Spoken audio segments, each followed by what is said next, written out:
right. What's up, man? Hey, what's up? Man, you want to tell us who we here with today? We're here with Ricardo Kit, man. How you doing? Good, man. So we'll start off with tell us about your childhood, how you started off in life. Man, well, I grew up in Delhi. It's a small town. I was raised on a farm with a foster family. They took care of me. They adopted my mom. They spoiled me a lot, you know. I stayed in my grandmother's bed. Like I slept in the same bed with my grandmother until I was like 10. Like she babied me like for 10 years, you know. And they always spoiled me. I had golf carts growing up. Practically everything I needed, you know. Like I was always like shined on with like just how, you know, like smart I was gonna be. Like I was getting like honor roll, you know, awards. And in elementary school growing up, I had a lot of friends. And I always was just spoiled, man. I was like really spoiled. Fortunately, I was really spoiled. You know, I had a pretty good childhood. Raised on a farm, you know. I was driving golf carts when I was young, and I kind of just grew up that way, you know. Okay, you were raised in a household, mom and dad? It was actually my grandparents. They raised me. Yeah, my grandparents had raised me in a household with my grandparents, my grandmother, and my grandfather. Right. Okay, so about what time did you started to experience like adulthood where you was on your own? You know, I started experiencing that when I was like 23, actually. Okay. But yeah, that's when I had my first like real like wake up call, you know. I'll call it, where I had to actually like do things on my own and make moves and figure things out for myself, you know, and actually be responsible and make choices, you know, and be decisive in my adulthood. And I was alone doing that. So yeah, when I was like 23, I had moved out the house, you know, and a turn of events had occurred. So I had to start making decisions on my own, you know, but it was a good, you know, change for me, really. Okay, so you would say, how old is you today? I'm 39. Okay, so you say like 16 years ago. Mm-hmm. Okay, so you were successful as an artist before you ever had any struggles in life. Yeah, man, you know, it was pretty cool because like I had gotten into graffiti when I was like 18 or 19. And it was a pretty like crazy thing, you know, because graffiti, you know, it's kind of like, you know, it's not really accepted all that well, you know. But yeah, kind of like I was, you know, traveling around California to the cities like San Francisco, here in LA, painting, you know, and some of my work got put into a book, a Bay Area graffiti book, and it had a bunch of like famous. You want to shout that book out so they can find it? Yeah, Bay Area Graffiti, man. You can find that. I forget the name of the publisher, but it's got MSK in it. Some of like the most well-known graffiti writers in that book, you know. So like, I'm pretty proud of it, you know. Even though, you know, it is like something that sometimes people look at as, you know, lowbrow art or, you know, like an eyesore. It actually like it helped me like creatively as an artist, you know, because that book was put into all types of bookstores, libraries, you know, in colleges. So it was pretty influential in my life. Yeah. Okay. So the timeline, you said you started to have struggles around 23. You want to kind of get into that a little bit? Yeah, man. Unfortunately, I had some issues, you know, like I was using drugs. I had messed with some methamphetamines, and I kind of took a turn for the worse, man. I was going through some paranoia. I had a psychotic episode and ended up breaking into somebody's house, man, and like just like scared the crap out of them, man, and ended up going on the run, actually. So I was kind of running from my problems. I was on the news, unfortunately. The police were looking for me, and I left California, and that was the first time that I was on my own and alone. I've never left the house. I never flew the coop. So I was kind of just like OTR, and I ended up in Louisiana, New Orleans, and I was homeless for about a year. Man, shout out Louisiana, man. Louisiana, man, yeah. Yes, Lord. Yeah, absolutely. Okay, so, and then from Louisiana, you came to Los Angeles. And then from Louisiana, I came to Los Angeles. I had come back, and I figured I was going to, you know, handle my business. I had a niece who was just born, so I wanted to change my life. You know, I didn't want to be running from the police. I couldn't really do nothing, you know, with a wanted sign on me. You know, it was pretty hard. So, and I was stressing out really bad, you know. But I came back to LA, landed here in Venice Beach. Somebody had given me cake. I fell asleep. When I got here, I was tired. And driving back, I woke up, there was some cake there. And it was kind of like, it was a blessing, you know, because I had food when I woke up. And I decided, well, you know what? I want to take care of my issues, you know, with the police. I don't care if I'm going to be in jail for however long. When I get out, I think I'm going to come to LA and, you know, try to change my life and do something different. Okay, so let's kind of get into the homeless struggle, right? Once you got to LA, what was that like actually living on the streets? You know what, man? It was pretty difficult just because, everybody, was doing their own thing, so like, there's so many people here, that like, you kind of just, you kind of don't want to get caught up in the mess or the mix of things, because like, you come downtown, to Skid Row and it's like, it's ugly, it's like dirty, and like, if you're sleeping on the streets like I was, like, it was just hard, like, to keep yourself, like, just clean, and you see just, people just like acting, all kinds of different types of ways. It could be really dangerous, like Right. you never know, like, who's going to be trying to do something. I know I had gotten, robbed like one time, and luckily it wasn't like anything like crazy, but yeah, man, somebody, like swindled me out of my food stamp money.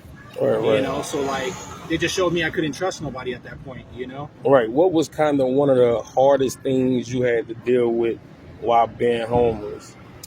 The hardest thing was probably just like, if I didn't have anywhere to go or like anything to eat, like trying to make something, for myself, to feed myself.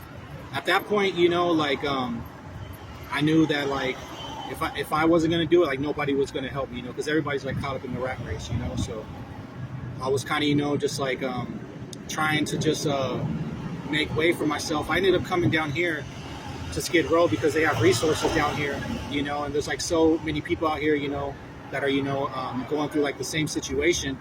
So I'd be getting in lines that were like so long, just to wait, just to like get some food or to take a shower, and it was just like consuming my day, having to wait. But like, it was kind of a part of it because like, like, if you wanted to like get cleaned up, there was like 100 people trying to do the same thing.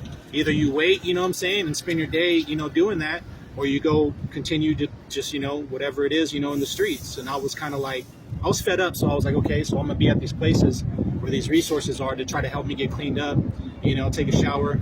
And even if I wanted to stay, in a shelter, I had to wait, in line because everybody else was trying to stay there, So it was frustrating, but at the same time, I had to be patient, to learn that, okay, like, if I really don't want to be homeless, then I'm going to have to, take these steps, and go ahead and deal with these organizations so, I could get myself situated. Okay, so one more question about that. What was the craziest thing you ever seen being on these LA streets? The craziest thing that I've ever seen, was probably me myself getting chased with a knife. That was probably the craziest thing I've seen, like in my personal experience when I was in Santa Monica down in Venice. It was kind of like over a dumpster. I went to a dumpster and like, I was in like the mindset of like looking for food in trash cans.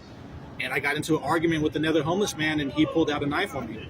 And I had just gotten here, so like I didn't know what to expect. I didn't, know that somebody was going to be like that off bat. But I forgot, like this is LA, and people, do act, the way they do, because they've been living, however they have. So like sometimes people, are in that mode to just like not think.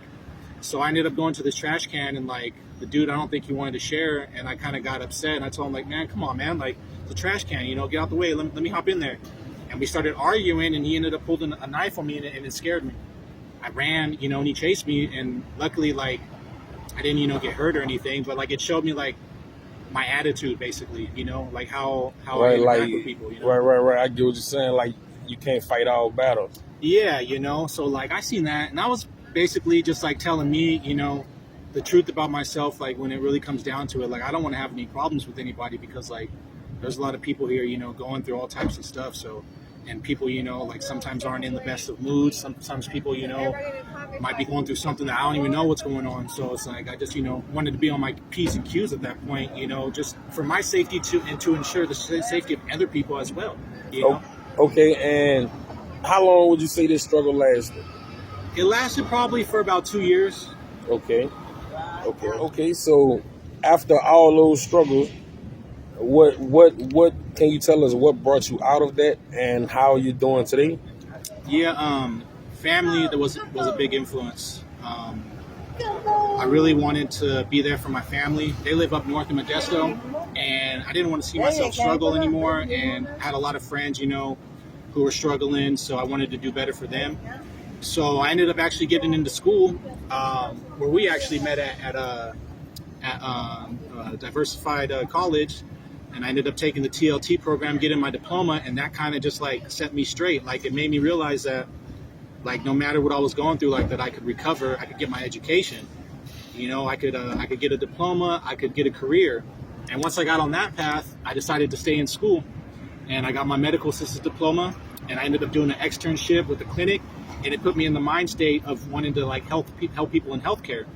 So I've kind of just been there ever since, working with my instructor, looking for jobs. I got a car. I'm able to travel back to my home now.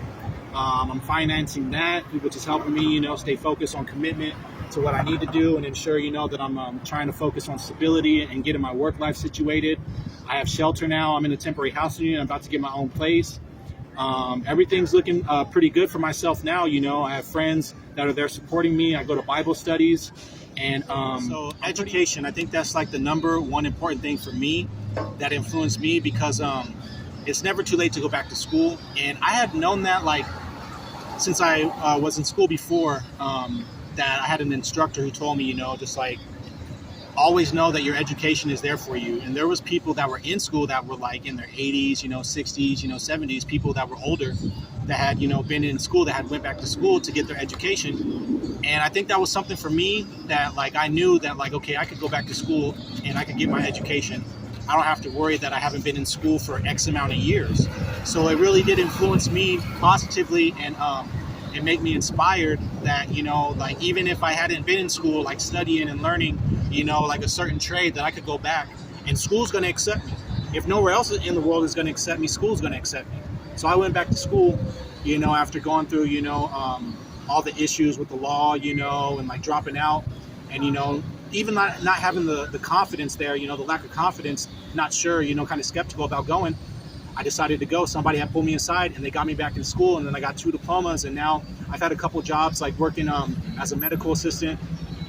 Actually, I had one externship working as a medical assistant, and I've had a couple job offers with caregiving, and I'm looking forward to going back to school for an RN program. I just need to finish getting my record expunged. So stay in school. Honestly, it don't matter if you're 30, 40, 50, 60, 70, it don't matter what age you are. Education is always there. It's not going to like hold anything against you. It's not going to tell you can't because you got a record. You could always go back to school and you could get your education and set yourself straight, with your mind, everything, education wise, to help get yourself set financially, for your future, because like the future, is important and it's always there for you. Education's always going to be there to support you in your future.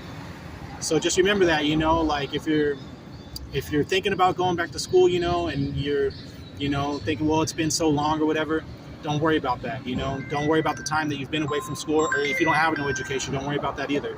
Don't worry about that if you don't know, like if you don't feel smart. Education's not going to have any like opinion or prejudice towards that. Just go ahead and pursue it.